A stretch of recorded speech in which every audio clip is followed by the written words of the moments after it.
Uno, dos, tres, probando. Saludos. Dios le bendiga a todo aquel que saca de su tiempo para compartir con nosotros en este canal de YouTube, donde pues nuestra intención es de ser de bendición a cada uno de ustedes y poder, cada uno de ustedes que puedan recibir lo que estamos entregando. Esta sección, como usted ve el nombre del tema del video, es leyendo el diario de un pastor, en donde yo he estado escribiendo, he estado analizando, he estado poniendo en papel digital nuestros pensamientos. Por ya unos años hemos estado escribiendo y pues quería compartirlo con ustedes. Vuelvo a repetir, la perspectiva de estas palabras son las perspectivas de un pastor. No todo el tiempo estoy identificándome como pastor. Cuando digo que no estoy todo el tiempo identificándome, es que no soy una persona que uso mi posición como pastor para estar todo el tiempo presentándome. Mi nombre es Jason Hernández, con eso es suficiente. Cuando se pregunta, entonces hablamos en qué hacemos para el Señor, pero no es qué hacemos para el Señor, es quiénes somos para el Señor. Y esto es ausente del llamado que el Señor me ha puesto. Amén. Si me ve, estoy quizás hablando un poco bajito, espero que todo se escucha bien. Estamos ahora mismo celebrando la iglesia de nosotros, lo que nosotros llamamos 24 horas de oración. Ahora mismo yo estoy grabando a las 12:58 de la mañana. No sé a qué horas te reciba esto, pero son las 12:58 de la mañana. Y ya llevamos 6 horas en nuestras 24 horas de oración. Nuestras 24 horas de oración es algo que nuestro padre y pastor había establecido en nuestra iglesia, en donde por 24 horas la iglesia está abierta, el altar está abierto para que las personas lleguen y puedan estar orando y clamando. Y por eso son estas 24 horas de oración.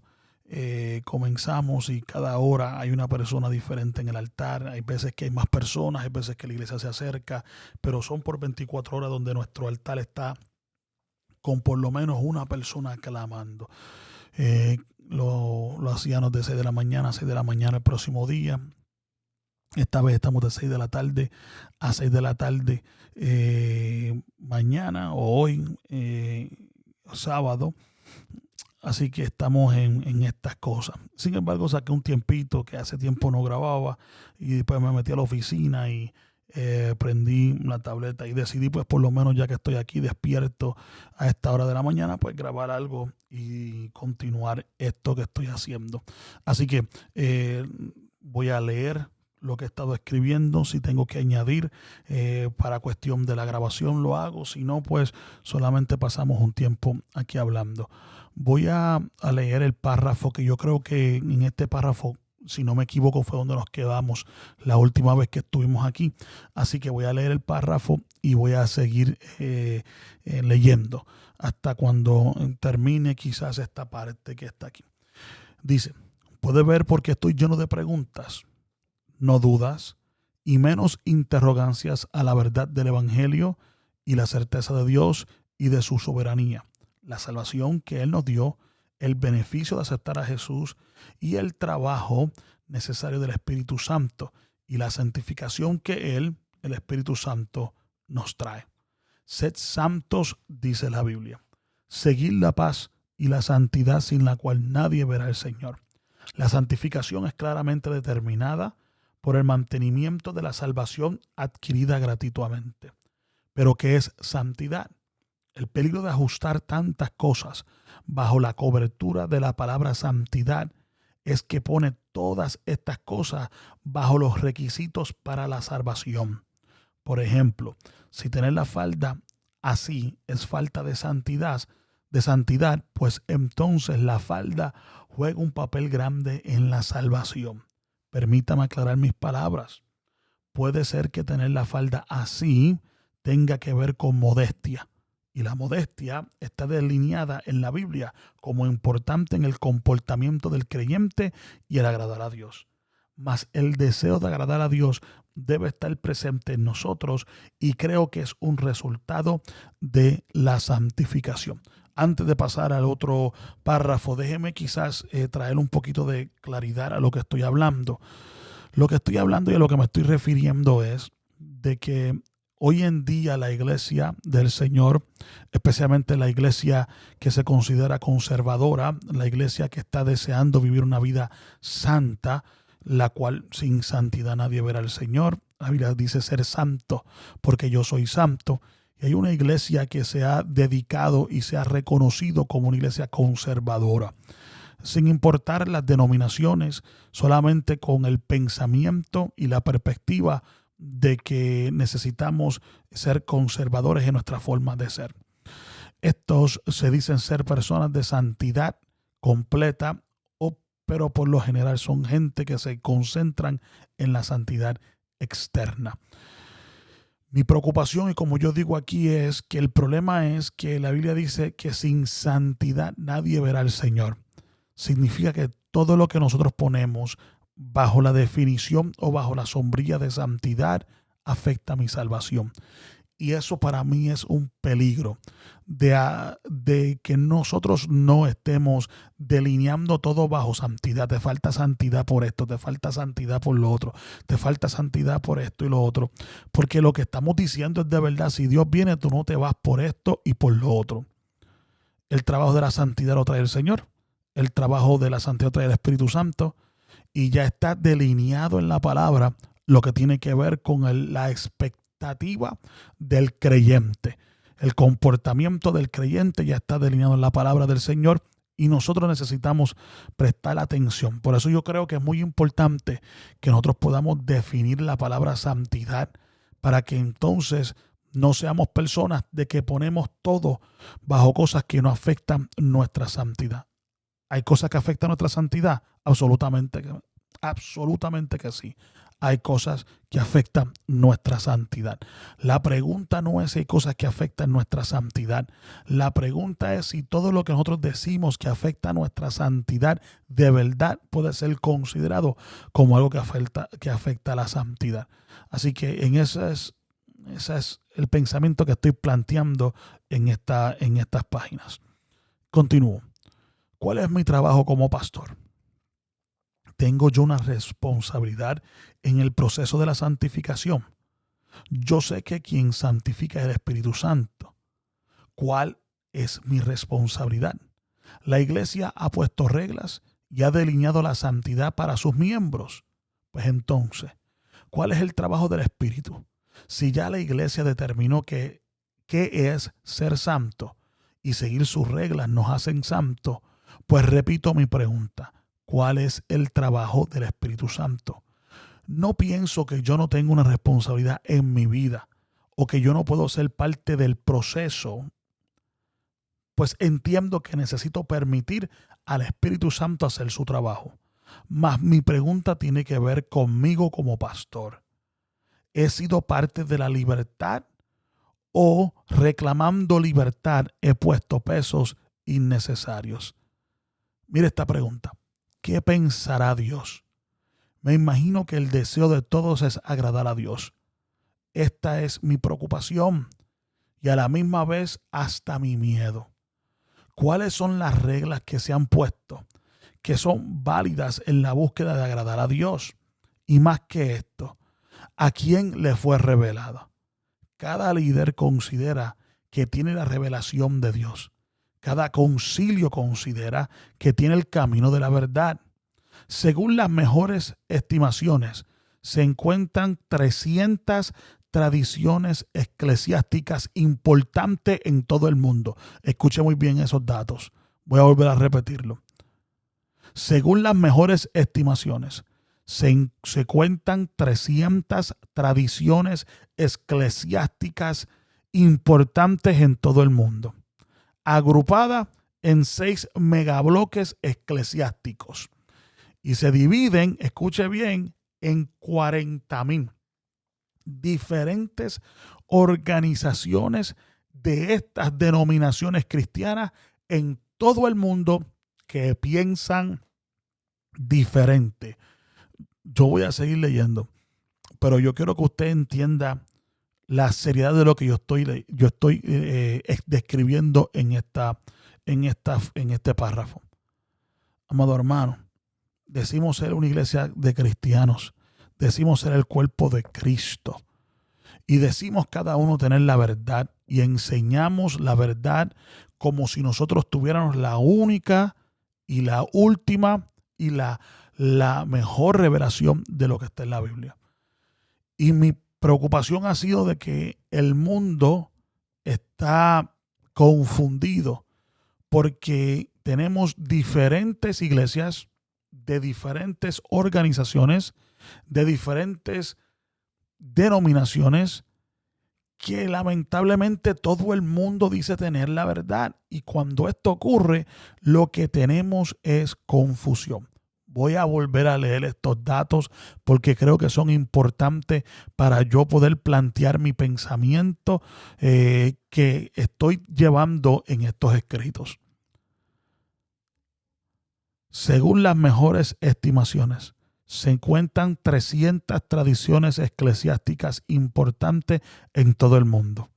Estas 300 tradiciones se agrupan en 6 megabloques eclesiásticos y se dividen en 40,000 diferentes organizaciones de estas denominaciones cristianas en todo el mundo. Pero esto es lo interesante, que piensan diferente. Cada uno de ellos reclamando que ellos son los que Dios intencionaba cuando comenzó la iglesia contada por el libro de los Hechos.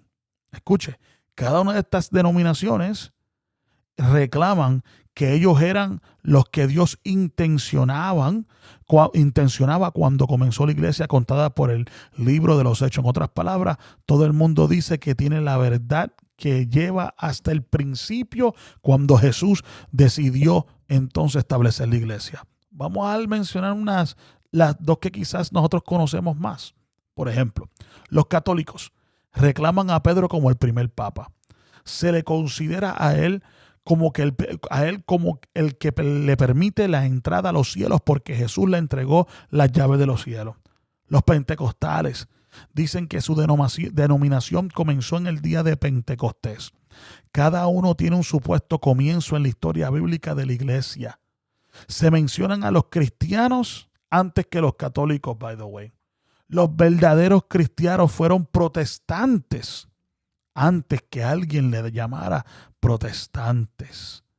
Y nunca se ve a un apóstol hacer referencia del día de Pentecostés, ni del término pentecostal. Sí, se habla de la llenura recibida en aquel día. El ser humano sabe cómo cambiar el enfoque de lo necesario y lo pone en lo secundario. Alerta, mi gente. Pues a nuestro enemigo le encanta esto. Como Israel, adoramos a la serpiente de bronce en vez del que sanó. Nos gloriamos del templo, aunque esté vacío de su gloria. Escuche las palabras que yo estoy diciendo aquí. Hago referencia de los católicos y digo, los católicos dicen que ellos son el comienzo, que aún el primer papa fue Pedro. Ellos consideran que ellos son los que comenzaron todas estas cosas. ¿Ok? Esos son los católicos. Los pentecostales dicen, nosotros comenzamos en el día de Pentecostés. Otros dicen esto y lo otro. Y yo hago ciertas cosas para notar. ¿Sabe? Antes que se escuchara como católico, ya se había escuchado como de los cristianos. Pues podemos ver en la historia cuando empezaron a llamarle cristianos. Los cristianos, antes que le llamaran cristianos, estaban protestando en contra de la tradición judía, de la ley y todas estas cosas.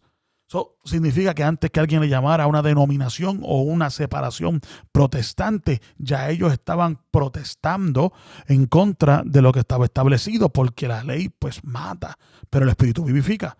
Ahora bien, tenemos entonces que antes que los católicos se mencionan los cristianos, antes que se le llamen protestantes, ya ellos estaban haciendo el trabajo. Y para mis amigos, hermanos, los que nosotros nos hemos criado pentecostales, tenemos que entender que no hay ningún apóstol que continúa utilizando como descripción de lo necesario establecido por Dios el pentecostalismo.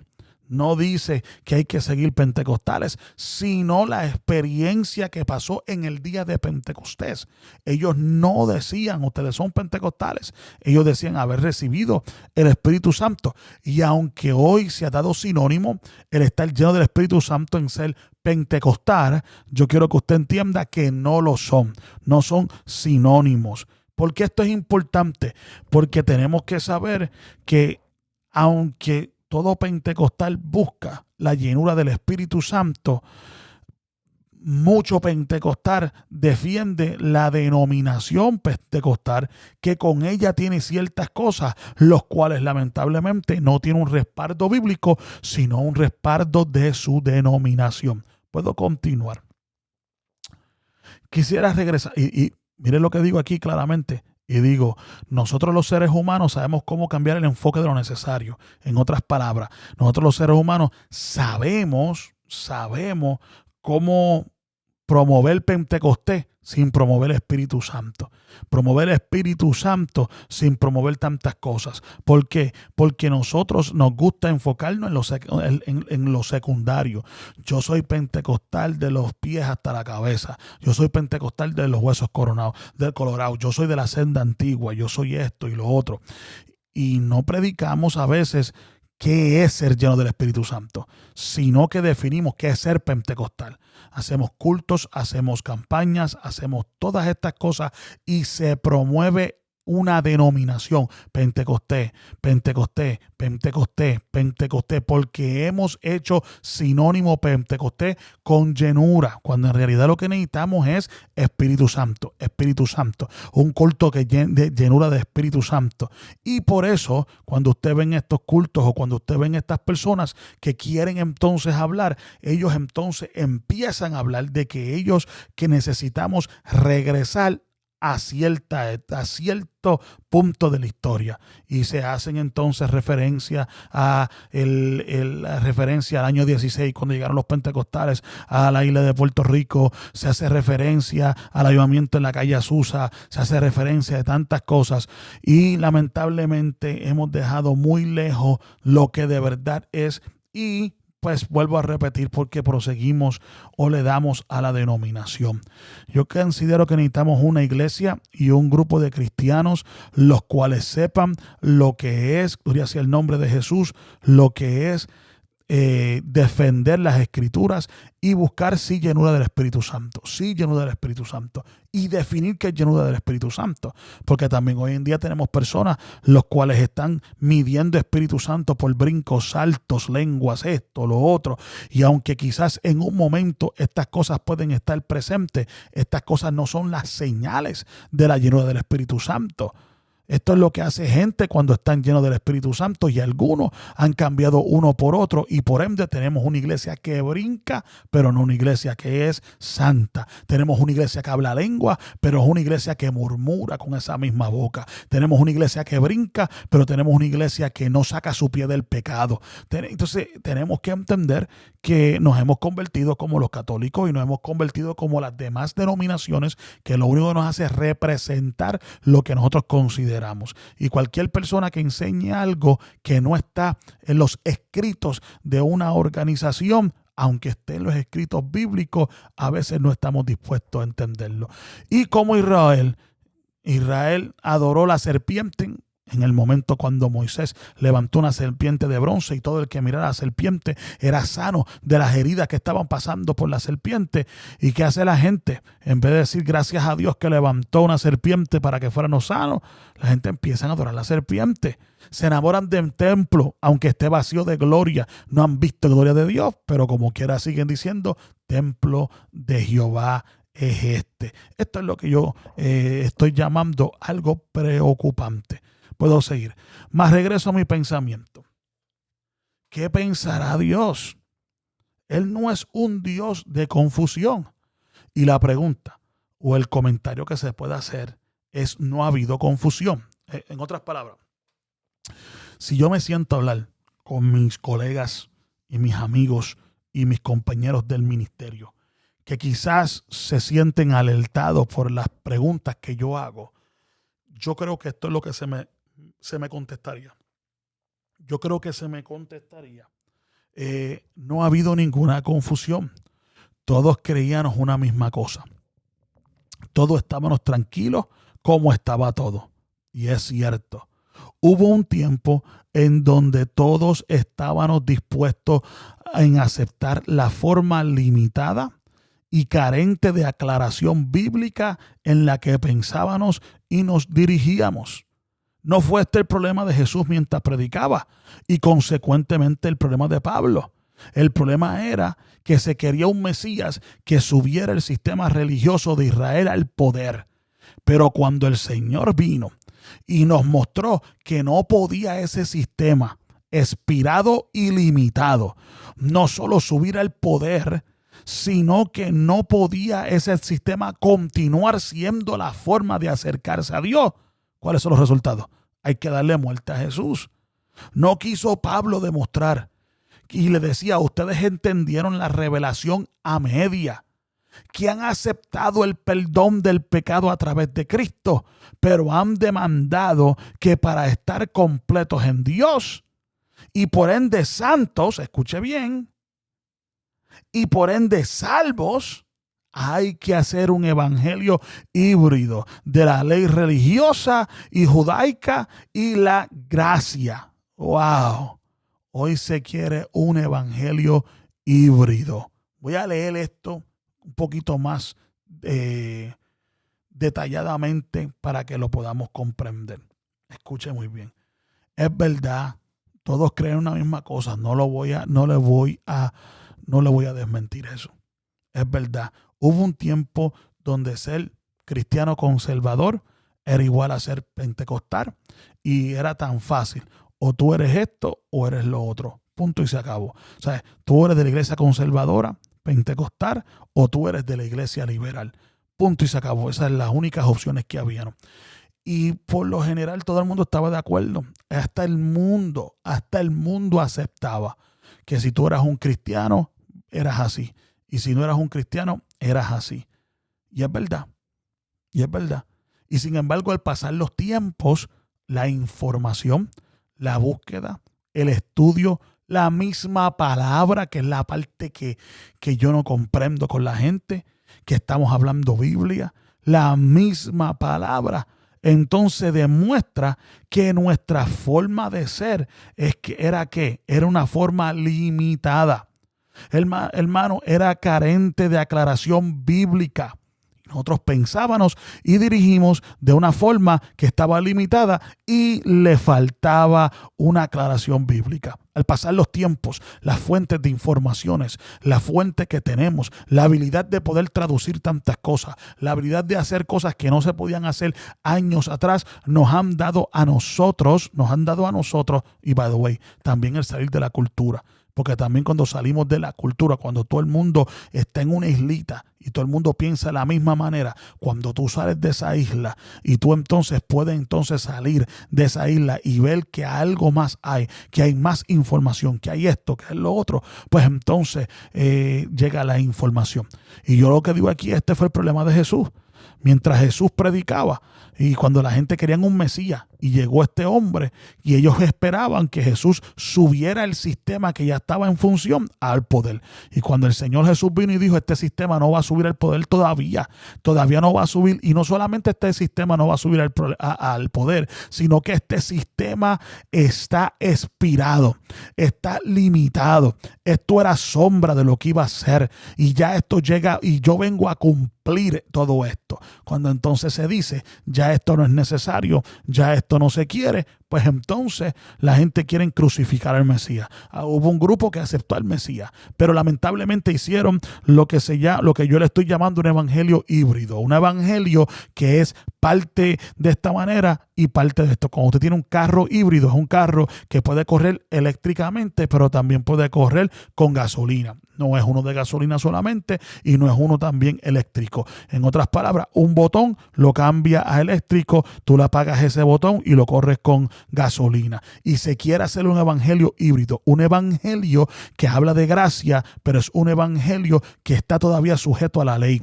Y aunque no es la ley que exactamente se enseñó en el libro de Éxodo, en el libro de Levítico, en el libro de Números y en el libro de la repetición de Deuteronomio, sí estamos haciendo un poquito, agarramos un poco de acá, agarramos un poco de acá y estamos hablando entonces de que Dios santifica siempre y cuando tú hagas esto. Y no es así, es que Dios nos santifica para que nosotros hagamos esto y tenemos que poner ese orden correctamente. Déjeme continuar. Toda denominación y por lo tanto la interpretación de la Biblia de cada denominación tiene un comienzo grabado en la historia. Cuando yo quiero la contestación de lo que el Señor quiere darme a mí en cuanto a un tema, yo necesito regresar a la Biblia. Escuche muy bien, la Biblia es nuestro comienzo como creyente. Un fundamento ya puesto. Toda enseñanza más allá de lo establecido por la palabra es sobre edificación. No es fundamento, es sobre edificación. Y conforme a la Biblia, ¿qué se hace con la sobre edificación? Cada uno mire cómo sobre edifica. ¿Y cómo hemos llegado aquí?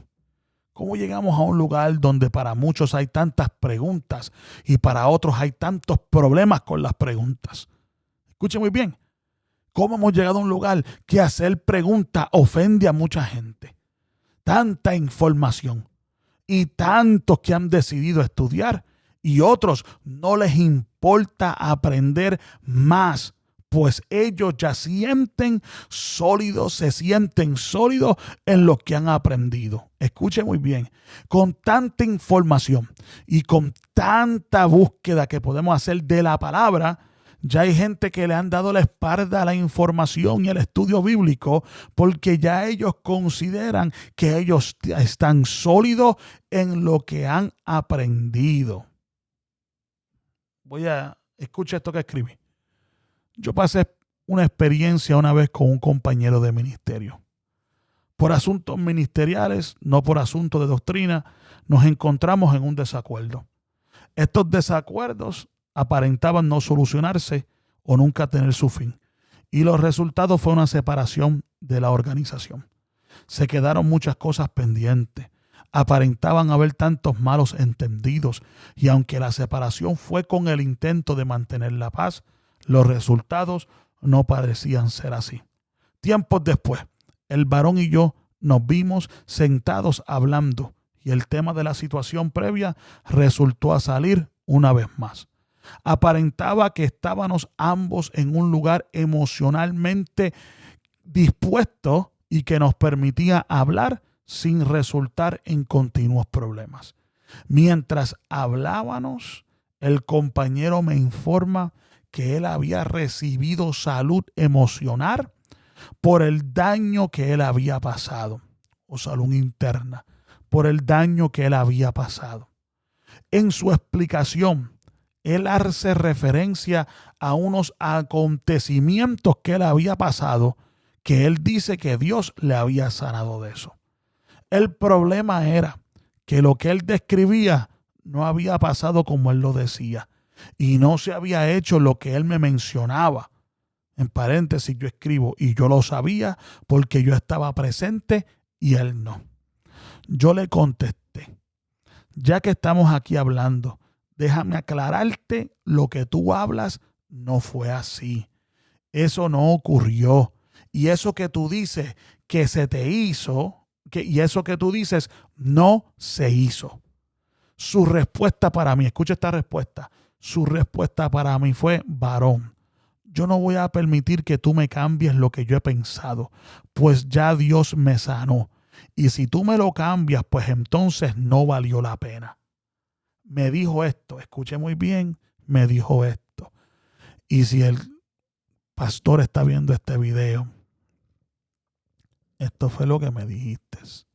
No estoy mintiendo, Dios es mi testigo. Y si estoy mintiendo, que Dios me dé muerte. Porque yo sé mucha verdad. Me dijo, prefiero quedarme con lo que yo pensaba, aunque esté erróneo, pues ya yo soy sano. Escúchame bien. Yo no quiero que tú me arregles lo que yo pensaba. Yo prefiero quedarme con eso, aunque esté mal, aunque esté erróneo, porque ya Dios me sanó y ese es mi testimonio. Ay, ministro. Continuará el resto de su vida hablando de la operación exitosa que le hizo el cirujano de corazón abierto y que él vivió para contarlo. Pero la realidad es que sí se hizo una operación y sí fue de éxito, pero fue para sacarle las amígdalas. En otras palabras, no fue como se pensaba. Sí, Dios sanó, sí, Dios obró, pero la operación que se hizo no era. Se seguirá testificando de la operación de corazón abierto cuando lo que hicieron fue que le sacaron las amígdalas.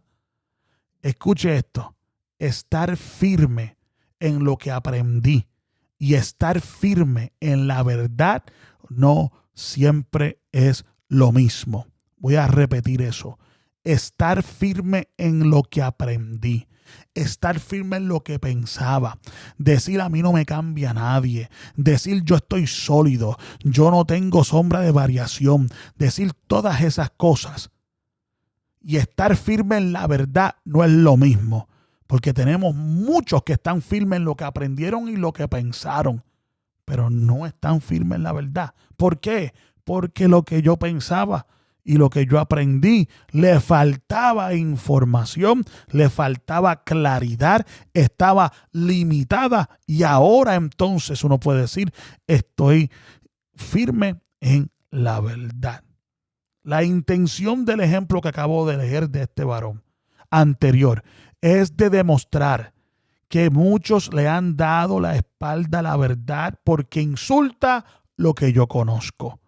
¿Y cómo fue que yo comencé escribiendo al principio de todo esto?